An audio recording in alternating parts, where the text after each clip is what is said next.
Olá, meu querido aluno, minha querida aluna, sejam bem-vindos a mais um vídeo, a mais uma aula dedicada a conteúdo da área da saúde. Então, nesse nosso encontro, estudaremos as geoeumintíases. Lembrando que todas as informações que você vai ler e escutar nesta aula foram retiradas de manuais do Ministério da Saúde. É a fonte mais segura para o nosso estudo, porque é de lá que as bancas retiram as informações para a construção e elaboração de suas questões. Então vamos lá, direto ao ponto, já trazendo uma descrição geral sobre as geoeumintíases. Então, as geoeumintíases, e muitas vezes eu vou me referir a elas simplesmente como GHT, elas são infecções, e quem causa essas infecções são parasitos. E onde é que esses parasitas se desenvolvem? No trato intestinal humano e completam seu ciclo evolutivo no solo e podem ainda se disseminarem na água e nos alimentos, com ovos ou larvas desses agentes. Então não deixe a banca confundir você. As GHT são infecções. Quem causa? Vírus? Bactéria? Não. Parasitos que se desenvolvem onde? No trato intestinal do ser humano e completam seu ciclo evolutivo no solo e podem ainda ser encontrados em forma de larvas ou ovos na água e nos alimentos. A ocorrência desses aumentos ela é mais comum em países em desenvolvimento. Por que, professor? Vamos lá. Lá, nesses países, as condições precárias, condições socioeconômicas precárias, além da falta de acesso à água potável e a um saneamento de qualidade, associa-se tudo isso à falta de informação da população sobre como ocorre a transmissão desses parasitas. Essa mistura de fatores negativos configuram um grave problema de saúde pública afetando as populações mais vulneráveis. Então, não esqueça, a ocorrência das GHTs são mais comuns em países em desenvolvimento, devido a todos esses fatores aqui que foram citados, que foram exemplificados, como a falta de acesso a um saneamento de qualidade, a uma água de qualidade. Os geoeumintos, que causam maior carga de morbidade e para os quais existem técnicas de diagnóstico e medidas de controle comprovadamente viáveis, são, vamos lá, esses nomes aqui você tem que fazer aquele esforço a mais, dar aquele nó nos seus neurônios para tentar internalizá-los. Os mais importantes, e são os que vão cair na tua prova, são o Ascaris lumbricoides, que você conhece simplesmente como lombriga ou bicha, Trichuris trichura, que é o verme chicote, Ancylostoma duodenale e o Necator americanus, que você conhece como, ou não conhece, mas é conhecido popularmente como amarelão ou opilação. Então vamos lá. Ascaris lumbricoides, Trichuris trichura, Ancylostoma duodenale e o Necator americanus. Se cair algo sobre GHT na tua prova, 99% de chance de envolver esses geoeumintos. Ok? Então vamos lá. Professor, você não tem pena da gente, professor. Eu tenho pena de você, porque eu sou concurseiro igual a você aí do outro lado. O problema é que é a banca que não tem pena da gente. A concorrência não tem pena da gente. Então não tenha pena de você. Estude, se esforce, mesmo que o seu tempo seja aí bem curtinho. Você tem tempo para a rede social, tem tempo para estudar, sem dúvida alguma. Então vamos agora falar de maneira mais detalhada sobre os agentes etiológicos ligados a GHT. Os geoeumintos, eles são vermes e pertencem ao grupo dos nematódeos e caracterizam-se por apresentar corpo cilíndrico, alongado e coberto por um forte revestimento, uma cutícula que é trocada a cada mudança, porque essa cutícula é trocada a cada mudança de fase larval. Professor, e para quê? Qual a função, qual a importância dessa cutícula? É ela, justamente, que oferece a esses parasitos grande resistência, tanto no ambiente externo quanto no interior do hospedeiro. Então vamos lá.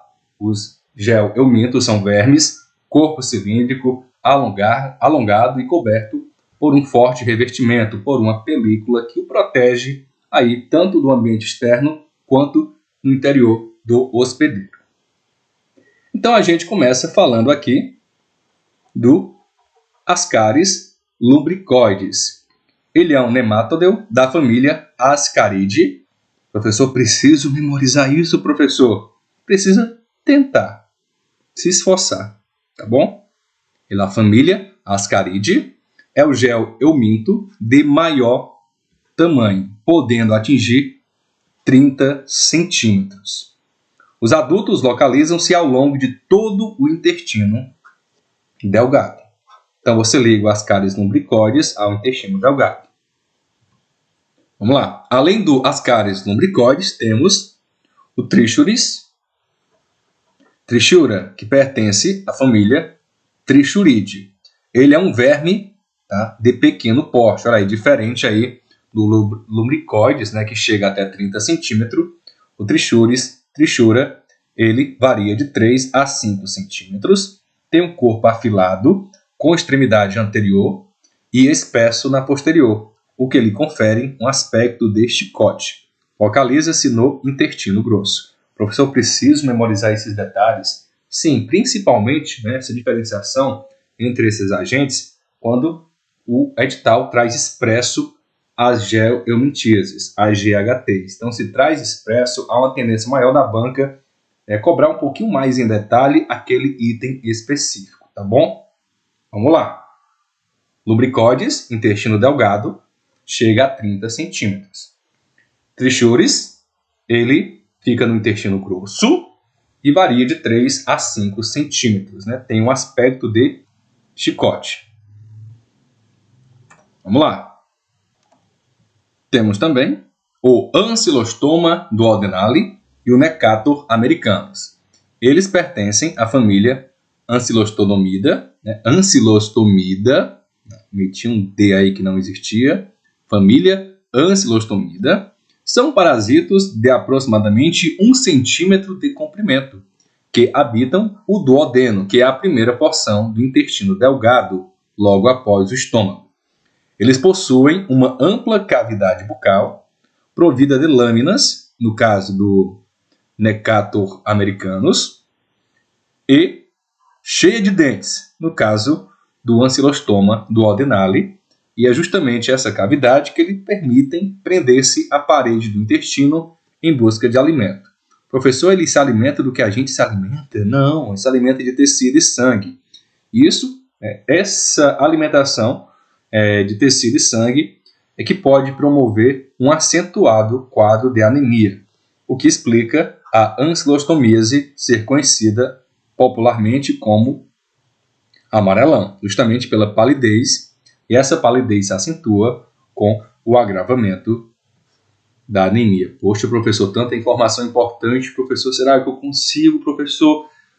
Vamos lá, sem se martirizar, é tranquilo, vai dar tudo certo, você vai ter tempo de assistir minhas aulas mais de uma vez, 2, 3 vezes, de também ter acesso a tantos outros conteúdos que você tem, seja pago ou gratuito na internet. Então, essa aula aqui é só mais uma ferramenta para tu conseguir a tua classificação, mas você tem que fazer, tá, sua própria parte, tem que se esforçar, praticar com exercício e acreditar em você, e não desperdiçar tempo, tá, nesse momento, com coisas que não vão acrescentar em nada o teu aprendizado, tá bom?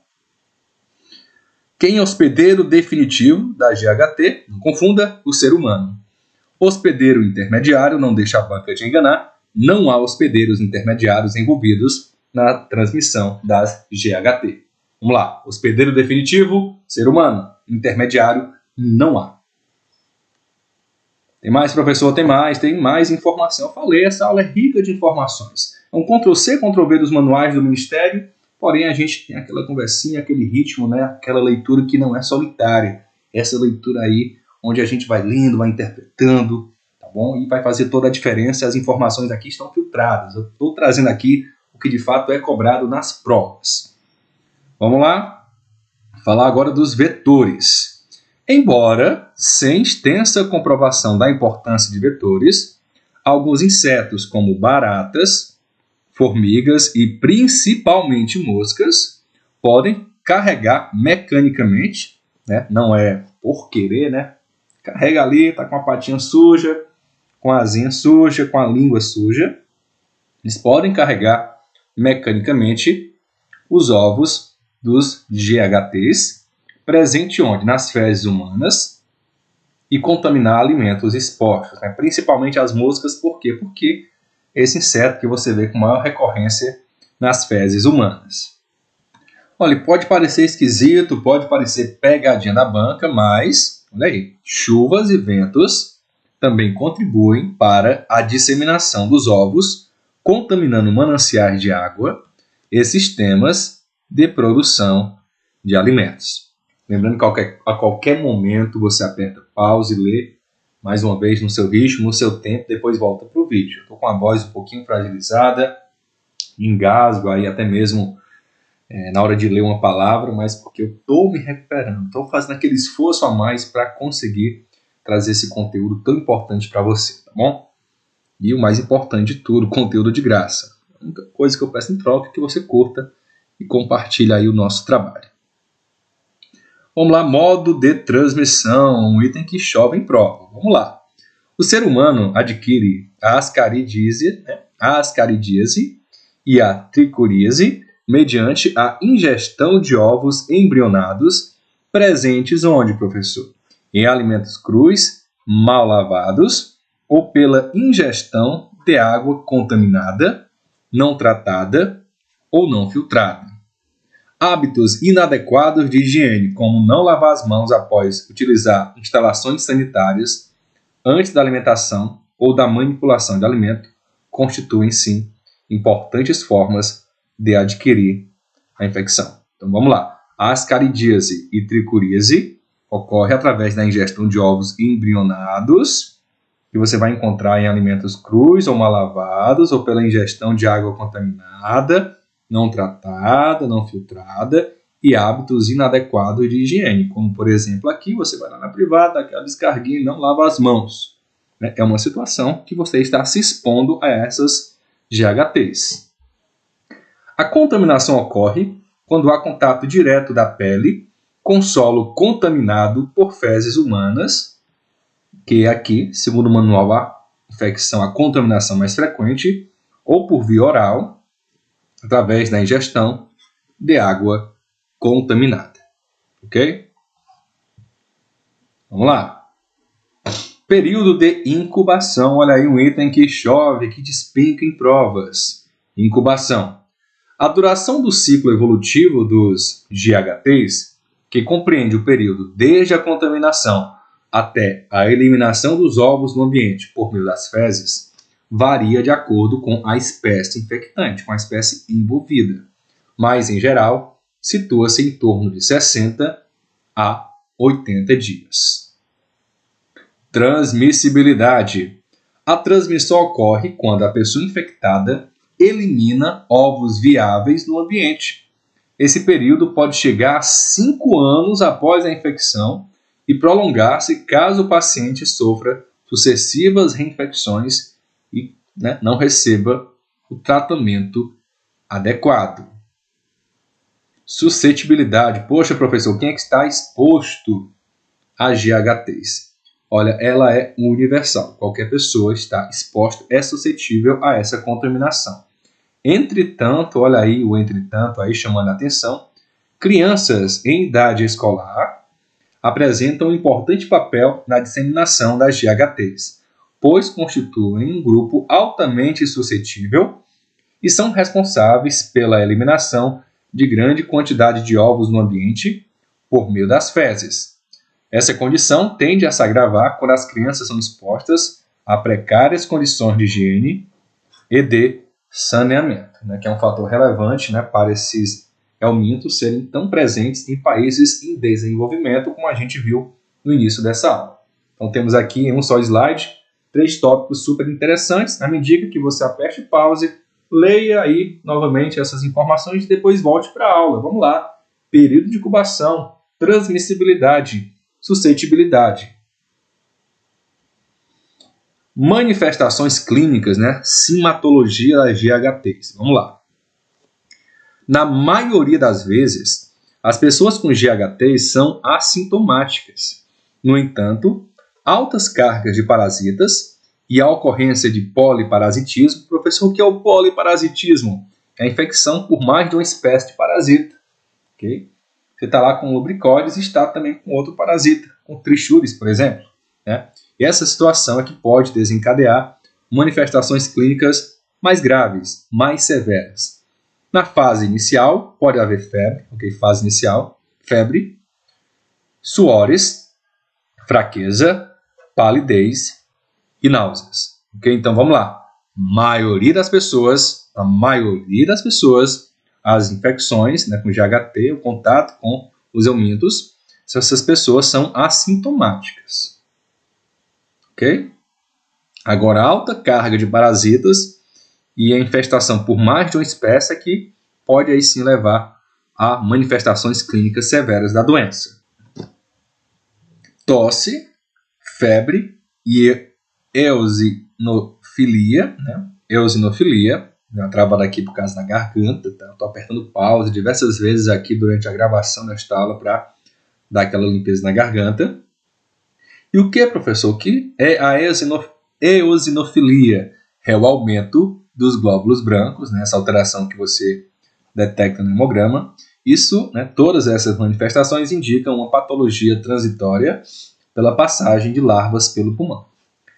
Após o surgimento das formas adultas dos vermes no intestino, o paciente pode apresentar desconforto abdominal, cólicas intermitentes, perda de apetite, diarreia, dores musculares e anemias de diversos graus. As principais manifestações clínicas provocadas pela infecção por eumintos estão relacionadas à má absorção de nutrientes, à enterite crônica e à redução da capacidade de aproveitamento de alimentos ingeridos. Então, muita informação importante, relevante. Isso aqui vai te ajudar. Você vai voltar aqui depois e dizer: poxa, professor, aquela aula, aqueles conteúdos fizeram toda a diferença e eu consegui a aprovação, professor. Muitas vezes pode ser a última vaguinha, mas o importante é estar dentro das vagas. Depois que a gente começa a trabalhar, meu amigo, todo mundo é igual, tá bom? Vamos lá agora falar das complicações ligadas às GHTs. A gravidade da doença está associada principalmente ao impacto crônico e insidioso sobre a saúde e a qualidade de vida dos infectados, principalmente nas crianças, na redução da capacidade de aprendizado que ocorre durante essas infecções. Apesar de as infecções por eumintos serem raramente letais, elas acarretam sim grandes deficiências nutricionais, deficiências, limitações físicas, intelectuais e cognitivas, causando uma morbidade significativa. A migração de grandes quantidades de larvas para o fígado e para os pulmões pode ocasionar desconforto na região hepática, ânsia de vômito, febre e tosse, podendo desencadear o quadro de pneumonia verminótica, caracterizada pelos sintomas que a gente acabou de citar, achados nas consolidações efêmeras e grosseiras dos pulmões, ok? E aumento dos leucócitos e eosinófilos no sangue periférico. A desnutrição ou associação com outras enfermidades pode agravar o quadro clínico das eumintíases. Poxa, professor, eu entendi metade aí desse parágrafo. Vamos lá. Se você está fazendo para ACE, ACS, técnico de enfermagem até no máximo, né? São detalhes aí que não são tão relevantes que pouco, né, provável cair na tua prova. Tá bom? Mais uma informação que eu considero importante para você, né? Por exemplo, enfermeiro, médico que está assistindo essa aula, vai que está assistindo, né? Então a gente não pode dispensar esses detalhes. Ainda nas complicações, a desnutrição ou associação com outras enfermidades pode também agravar o quadro clínico das GHTs. A migração errática de vermes adultos de lumbricoides pode originar quadros pouco frequentes, mas muito graves, de obstrução de vias aéreas do canal pancreático e da luz do apêndice. Quando a carga parasitária é muito grande, os vermes do lumbricoides podem formar massas entrelaçadas e causar obstrução intestinal, provocando abdômen agudo. Então vamos lá, né? Poxa, professor, tudo isso causado aí pelos lumbricoides, sim, tudo isso causado aí pelos lumbricoides. Nos pacientes acometidos por ancilostomíases, é possível verificar lesões cutâneas devido à penetração ativa das larvas e, no caso de reinfecções, pode haver o desenvolvimento de processo de hipersensibilidade. Essas lesões cutâneas, na forma de pontos inflamados e com muito prurido, são popularmente conhecidos como coceira da terra, muito semelhante à coceira da água, ou a dermatite cercariana pela penetração de formas larvares nos trematódeos, entre eles o Mansonia, Extossoma mansonia. Vamos lá, tem mais conteúdo, tem mais informação. Diagnóstico das GHTs. É realizado por meio de exames parasitológicos de fezes. Olha aí, parasitológico de fezes. E aí um pouquinho mais detalhado pelo método Cato-Katz ou pelos métodos de sedimentação espontânea, tais como o método Lutz, também conhecido como Hoffman, Pons e Jenner, para a visualização dos ovos dos eumintos. Tratamento, professor, realizados com medicamentos de uso oral, de amplo espectro e de baixo custo. O medicamento de primeira escolha, disponibilizado gratuitamente na rede de atenção à saúde, é o albendazol. Entretanto, existem outras opções disponíveis. Nos casos de obstrução intestinal decorrente da ascaridíase, após a tentativa de paralisação dos vermes com piperazina, uso de laxante salino, além do massageamento do abdômen, pode haver sim necessidade de intervenção cirúrgica para remoção mecânica do que é chamado bolo de Ascaris. E eu sugestiono a você que você, ao final dessa aula, dê uma pesquisada aí, cirurgia de bolo de Ascaris, tá? E depois volte aqui para dizer o que foi que você achou do vídeo, tá? Assista comendo macarronada, é a minha dica. Faz uma macarronadinha, começa a comer e vai assistir a cirurgia de remoção do bolo de Ascaris, aí depois você vai entender muito bem o que eu estou dizendo, depois você volta aqui para comentar. E para finalizar aqui, falando da notificação das GHTs. As GHTs não são doenças de notificação compulsória nacional, porém elas são notificadas sim pelo Sistema de Informação do Programa de Controle da Extossomose, o CISP-CE, nas áreas endêmicas para extossomose. Okay? Então são notificadas no CISP-CE, mas não no sistema, não é divulgado, notificado no SINAM. Tá bom? Os programas de educação em saúde alertam para a importância do conhecimento sobre as consequências da ação dos geoelementos na saúde da população e conscientizam acerca das necessidades de mudanças de hábitos de higiene no âmbito pessoal e coletivo. As orientações sobre higiene pessoal e coletiva incluem o quê? Uso de instalações sanitárias, visando evitar a contaminação do solo, lavagem adequada das mãos antes das refeições e ao manusear os alimentos, higienização cuidadosa dos alimentos que serão ingeridos crus, como hortaliças, frutas e legumes, proteção dos alimentos contra poeira, moscas e outros vetores, etc. e etc. Então, muita informação importante. A minha dica é que você, em algum momento, assista essa aula mais uma vez, mesmo que seja na velocidade 1,5, velocidade 2. O importante é tentar saturar o teu cérebro dessas informações, tá bom? Um grande abraço, até o próximo vídeo, valeu!